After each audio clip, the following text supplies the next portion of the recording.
you studied your college, and you are not here for that purpose. I know all of you have learned all these things in your curriculum. But now we are here to understand how can we use all our learnings in our business, right? So a lot of interactions is required. So make sure you learn all those things to the rest of the training program, right?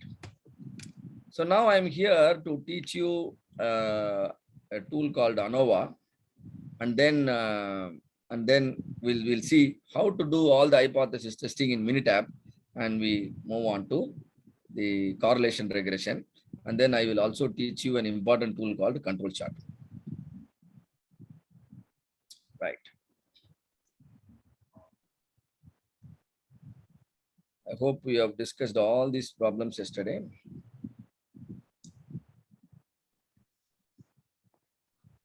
Wow. See, in ANOVA, there are certain things you need to understand. The first thing is, all of you know factors. All of you know factors, right? Yes. For example, let us say I want to make idli. I want to make idli, and the taste of the idli is very important to me. The softness of the idli is very important to me. Taste and softness. So my y variable I have explained. Now, what are the x variable? What are the factors here? For idli? Taste and softness. No, those are not factors. Those are the response. Taste ingredients. Ingredients. Ingredients are the factors. What are the ingredients you require to make an idli? Rice, dal. Rice, urad dal. Yes. So you need the batter. Then, like RK sir said, some salt you might add, isn't it? Something like that. So, and then you stir it and keep it at particular level, and then. So now each and every ingredient is a factor. Each and every ingredient is a factor. Let's say you have some flour kind of thing to prepare your batter, and then you may add some amount of water, and then you may add some salt, isn't it? Now depending on the requirement, you can add the salt and the desired level. You might decide you know the salt should be from, let's say, 5 grams to 10 grams. 5 grams to 10 gram is the amount of salt required for the preparation of idli for your family. But within the range, you are not sure which is a better value. Within the range, 5 gram, whether 5 gram will do or 10 gram will do or 7.5 will do, you are not very sure. And now you will do some experimentation. You will do some experimentation. That means you will prepare some idli with the 5 grams of salt, prepare some idli with 7.5 grams, prepare some idli with 10 grams of salt. Then you realize 7.5 gram works best for you. Now these are called levels, 5 grams, 7.5 grams, and 10 grams. Within the range, how many levels we chose? 3 levels. So you know factors, you know levels. What are the factors in our discussion? The rice flour, then salt, then water. Do you add anything else for idli? Fermentation. Fermentation. Correcta, madam? Or soldier there, soldier. Urad dal and fermentation. Right. Maavu pulikanu, sir.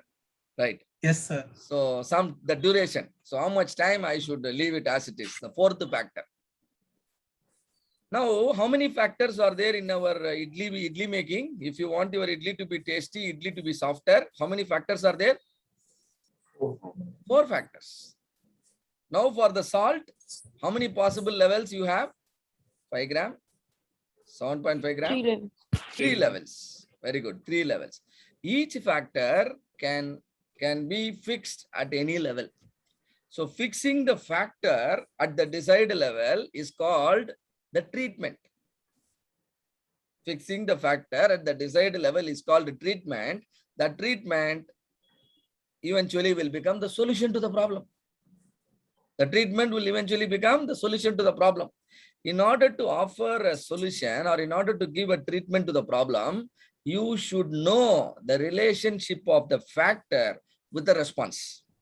What is the relationship of the salt with the taste of the idli? What is the relationship of the salt with the softness of the idli? Do you think a relationship exists between salt and the softness of the idli? No, sir. No, sir. So when I want to impact the softness, I may not work with the salt. Maybe I may work with something else. Maybe Mughal said, right? The fermentation or something. So in order to provide a treatment to a problem and to evolve a solution, you must have an idea of the relationship of each factor with your response variable. When I say each factor, the factor should be a critical factor. The factors which you have highlighted in your fishbone analysis, right? And these critical factors, we will once the relationship of the critical factor with the response variable is proved, we'll call it the root cause. We'll call it the root cause. And now in the same idli process, in addition to the four, we generally think there are only four factors. We generally think there are only four factors, right? The rice flour, the water, the salt, and then the fermentation time. These four. But in reality, another factor might come into play. Or there will be one more effect, which is called interaction effect. So probably the interaction effect, you will be learning it now, but then all the calculation you will be doing it in the black belt level. See, what is this interaction effect? We are going to understand. Imagine somebody takes a painkiller. Somebody takes a painkiller. He takes 250 milligram of painkiller, and so he gets a relief from the pain for about 2 hours. Now, what is the effect of the painkiller? Can somebody tell me? What is the effect of the painkiller? Reduce the pain. Pain is relieved for 2 hours. This is called main effect of a factor. When I set this factor 250 milligram, then I'm sure there will be a pain relief for 2 hours. So when I take 500 milligram, what will be the effect? 4. 4 hours of pain relief.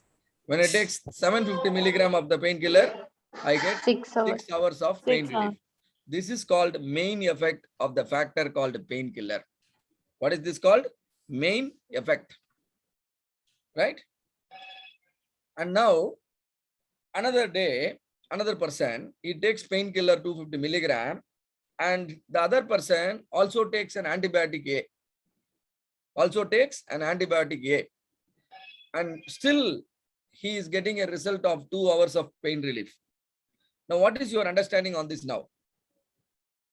He takes 250 milligram painkiller, but along with an antibiotic of A, but still the painkiller is able to produce the effect of 2 hours pain relief. Now, what do you understand here?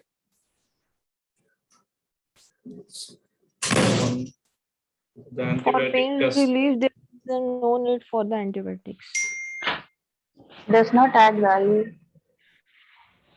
Okay, maybe the antibiotic is given for some other purpose, but what we observe here is the antibiotic is not disturbing the effect of the painkiller. Am I right?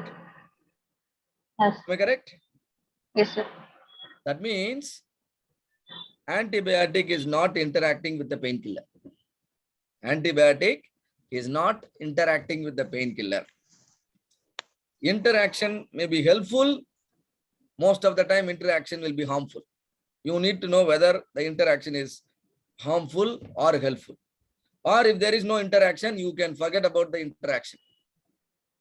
But if you know the interaction is harmful, you have to take all measures to avoid the interaction so that your response variable can grow healthier.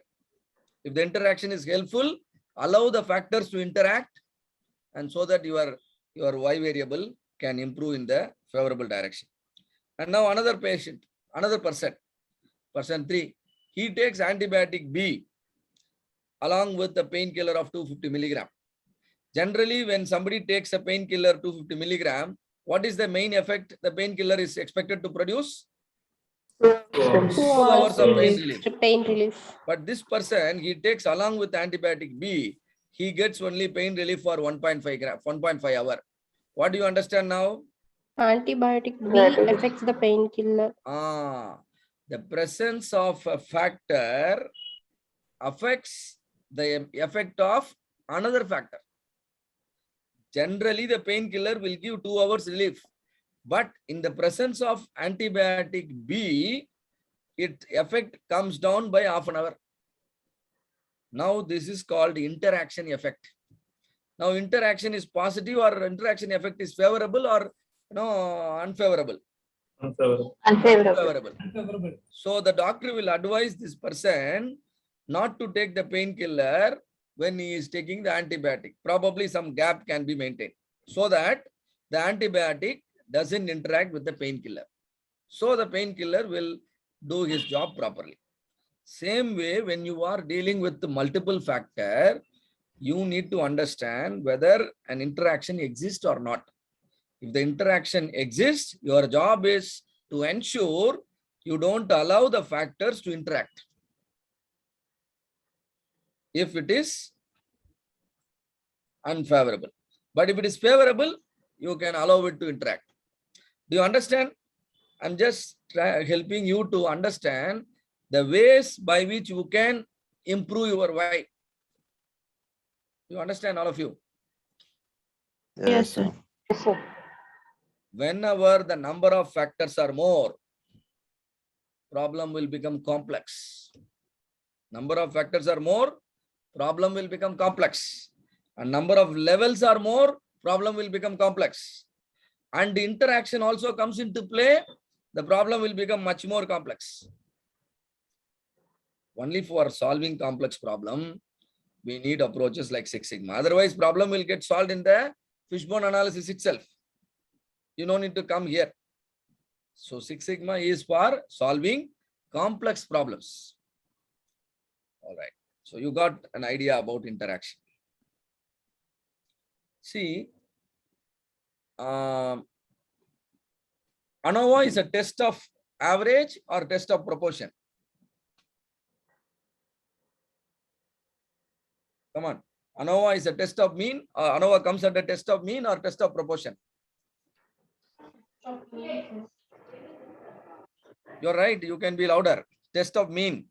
It is test of mean only. But the name says ANOVA, analysis of variance. What is variance? Can somebody tell me? What is variance?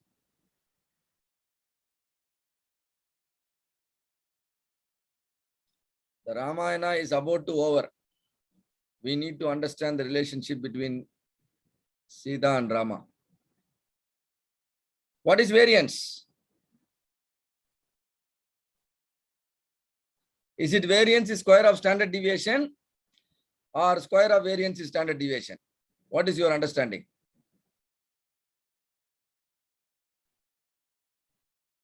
Yes or no? Do you know what is variance? Is squared value of standard deviation.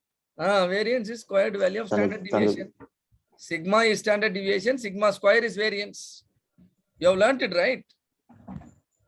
Yes, sir. Yes, sir. Please use all your learnings, right? Then only you can solve problem.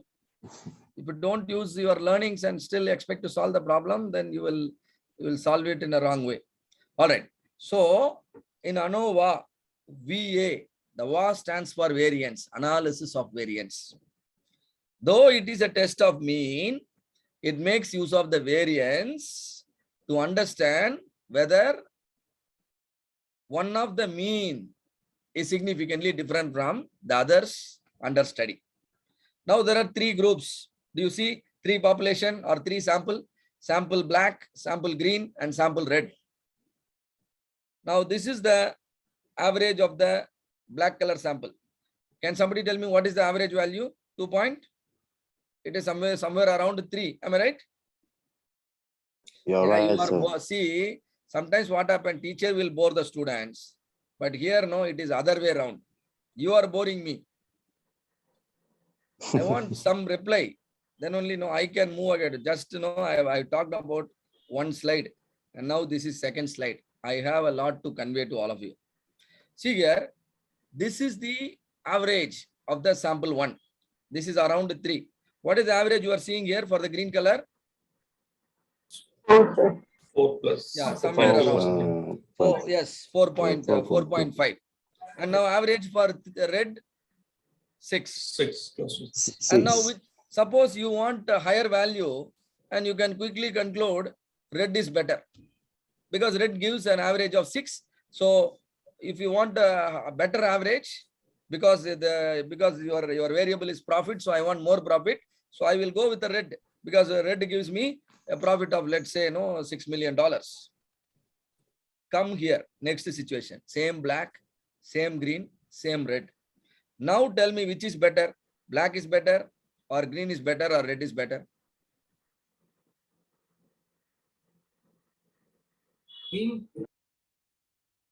Green? Here, when I ask you which is better this side, no doubt, straight away you are saying red is better. Can we make a similar statement here, or is it difficult? It's Red, difficult. red. Both are close. All three, but Difficult. But average wise, you see the black color, it comes around 3. The green color comes 5. around 4.5. Red comes around 6. So average, you have a difference. Still, you are not able to take a decision. Why? Because the variation within the group is high. Do you understand? The variation within the group is high. So you are not able to appreciate the variation between the group. Variation between the group you are able to appreciate here, but you are not able to appreciate here. But it is the same situation I am showing you. But the difference is here the variation within the group is small, whereas here the variation within the group is large. Do you understand the problem here? Yes, sir. So for you to take decisions effectively, the variation within the group should be small compared to the variation between the group. Clear? The variation between the group should be small compared to the variation within the group. If variation between the group is small compared to the variation between the group, I will consider the difference as significant. Otherwise not. Clear? This is another way of defining the significance. So we will calculate a ratio here. What is the ratio? Variation between the group divided by variation within the group. This ratio is called F score. What is this called? F score. You know Z score, you know T score. But now what is that I am introducing? F score. In ANOVA, we make use of distribution of the F score. We make use of distribution of the F score to understand whether one of the mean, there are 3 means here, to understand whether one of the mean is significantly different from the others. This is the ANOVA. And these are the procedures. I'll teach you the procedures in the black belt.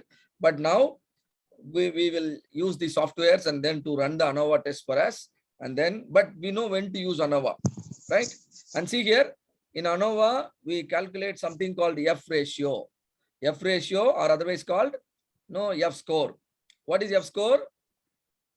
Variation, sorry, see here, variance between the group divided by variance within the group. SSB, sum of the squares of the deviation, nothing but the variance, right? The variance between the group divided by variance within the group. That ratio is called F score. Whenever the calculated F score is more than the tabulated F score, we reject the null. Whenever the calculated F score is more than the tabulated F score, we reject the null. Similarly, whenever the calculated judge score is more than the tabulated judge score, we reject the null. Whenever the calculated t-score is more than the tabulated t-score, we reject the null. But we also learned one more method. What is one more method? Instead of calculating all these values, we straight away calculate p-value, because that will simplify all this complexity. We straight away calculate p-value. When my p-value, what is the requirement to reject our null hypothesis in terms of p-value? P-value should be Less than p-value should be less than 5%. 5%. P-value less than 5% means you are sure that your calculated F score is more than table score. You are not referring to the table at all, because these are all very old method. Nowadays, nobody uses the tables. Everybody uses the p-value only. So this is the procedure, but we have simplified everything for you by giving the p-value. So now going to a problem. A financial service organization outsourced their back office operation to 3 different vendors. There are 3 vendors, and the CEO of the company want to renew the contract with only one of the vendor. CEO want to renew the contract with only one of the vendor, and the transaction time is critical for the decision. And now there are 3 vendors: vendor A, vendor B, vendor C. Now you need to figure out the best vendor, because your CEO told you that you renew the contract with only one. So you are studying all the 3 groups, and you are evaluating the vendors using the transaction time. Transaction time is a continuous data. There are 3 vendors: vendor A, vendor B, vendor C. This is discrete data. This is attribute data. You can also call it discrete data. And now, since there are 3 groups, and you are deciding the best based on the transaction time, so it leads to a test called ANOVA. What are you trying to do? You are trying to assess whether the average transaction time of 3 vendors differ significantly or not. So I do some calculation. Don't worry about all the calculations. See here, vendor A, vendor B, vendor C, some 100 data of transaction for vendor A, vendor B, vendor C is selected, and a lot of calculations made. I will teach you all this calculation once you come to a level that you can interact with me every single minute, right? But till then, I'm not going to teach all these things. So you will be learning all the calculations in the black belt program, and so that you know everything that is happening in the background of every tool, so that you can handle it very, very effectively. But now this is called an ANOVA table, source of variation. The source is, now we are studying only one factor. We are studying only one factor, and so the ANOVA is called one-way ANOVA. What is the factor? The type of vendor is this factor. Then what is transaction time? Transaction time is my response variable. Transaction time is response variable. The factor is type of vendor. And now error. What is this error? Error is nothing but the variation within each group. Error is nothing but the variation within each group. The denominator is the error. Please note, in your F score, see here, F score, SSB divided by SSW. What is SSW? Variance within the group. The variance within the group is the error. In your judge score, what is our formula? X bar or observed value minus target value divided by standard deviation. Standard deviation is the error. In MSA, in measurement system analysis also, we understood that standard deviation is the error, isn't it? So we call the variation within the group as error. So error is understood, factor is understood, the effect of the factor is this much, effect of the error is this much, and so total effect is this much. And for every factor, degree of freedom. What is degree of freedom? N minus 1. How many vendors are there? 3 vendors. So 3 minus 1, 2. 2 is the degree of freedom. Totally, there are 360 reading. 120 for vendor A, 120 for vendor B, 120 for vendor C. So total degree of freedom is 360 minus 1. So it is 359. The difference between 359 and 2 is called the degree of freedom of the error. All of you understand how I filled up the third column? Yes. No, sir. So No, sir. please repeat. Can you just So please repeat. This is degree of freedom. How many vendors you are studying? 3 Three. vendors. Sir. 3 vendors. So 3 minus 1 is 2. Degree of freedom formula is n minus 1. Degree of freedom formula is n minus 1. Is that clear? How do you understand? How do you get the 2? yes, Fine. And now total degree of freedom. Totally 120 readings for vendor A, 120 readings for vendor B, 120 readings for vendor C. All the sum total of the 120 reading is written here. Right? So totally how many readings you have? 360 readings. So degree of freedom will be n minus 1. What is 360 minus 1? 359. Now do you Yeah. understand how the 2 and 359 came? yes, Right. Now for error degree of freedom, find total is 359. For the factor it is 2. So the remaining is error degree of freedom, 357. Do you understand how the 357 came?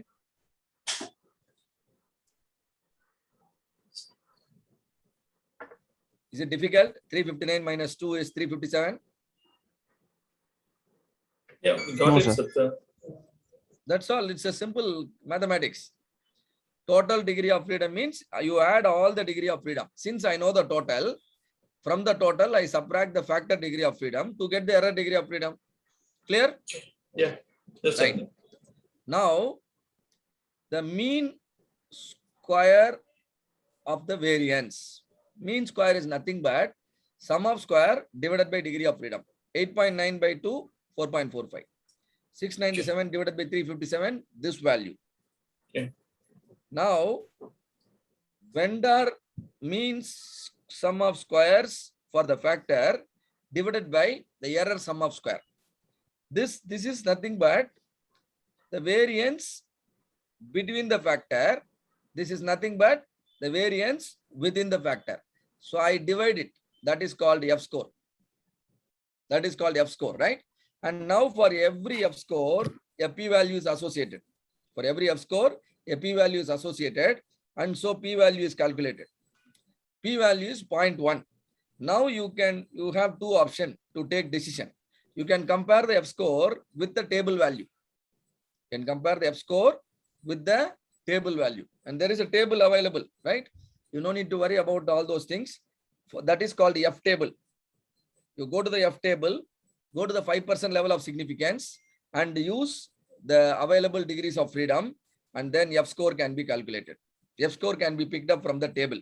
Then you compare the calculated value and table value. If the calculated value is more than table value, you reject the null. Calculated value, if it is more than table value, you reject the null. Alternate option. Convert the table calculated value into p-value. That is done. Now the p-value is found to be 0.103. Now tell me, is that your p-value is less than 5% or more than 5%? Less than 5%. What do you mean by 0.10? 0.10 means p-value comes when the 0.05. yeah, 0.10 means It's when you more than want to 1. when you want to convert into percentage, you multiply by 100. So 0.10 when you multiply by 100, what happens? This becomes 10.37. So p-value is more than 5%. P-value is more than 5% means now when you reject the null, you will have an error of more than 10%. Your type 1 error is more than 10%. But general rule is what? Type 1 error should be less than 5%. So I will not reject the null now. I fail to reject the null. I fail to reject the null. And now, once again. So when I fail to reject the null, what does it mean? It means though the transaction time is better with one of the vendor, I will still want to believe my data. Why I don't believe my data? Because my data doesn't give me a difference which is significant enough. There is a difference. but the difference is not significant enough. Just a moment.